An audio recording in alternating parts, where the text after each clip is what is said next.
एक बार भगवान बुद्ध अपने कुछ शिष्यों के साथ एक शांत वन से गुजर रहे थे। वो स्थान बहुत सुंदर था। हर ओर हरियाली, पक्षियों की मधुर चहचहाहट और हवा में शांति का स्पर्श। लेकिन उसी पेड़ पर एक बंदर रहता था जो बहुत शरारती और चंचल था। जब भी कोई साधु या यात्री वहां से गुजरता, वो बंदर पेड़ से फल तोड़कर उन पर फेंक देता, कभी उन पर पत्ते झाड़ देता तो कभी उनके खाने का थैला छीनकर भाग जाता। सभी उससे परेशान थे। एक दिन बुद्ध उस पेड़ के नीचे ध्यान के लिए बैठे। बंदर ने देखा, ये तो कोई नया साधु है, चलो थोड़ी मस्ती की जाए। उसने पेड़ से एक पका हुआ आम तोड़ा और बुद्ध के सिर पर फेंक दिया। बुद्ध ने धीरे से आंखें खोली, लेकिन उनके चेहरे पर ना कोई गुस्सा था, ना कोई शिकायत। उन्होंने मुस्कुराते हुए उस आम को उठाया, अपने वस्त्र से साफ किया और पेड़ की ओर बढ़ा दिया।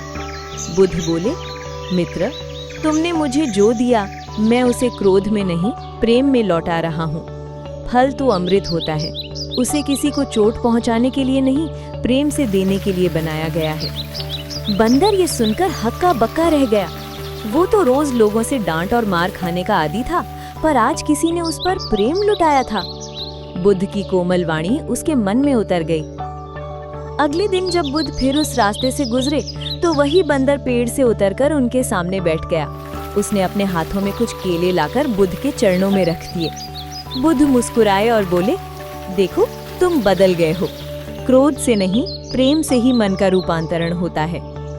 फिर बुद्ध ने अपने शिष्यों से कहा, जैसे ये बंदर प्रेम से सुधर गया, वैसे ही मनुष्य भी प्रेम से ही बदलते हैं।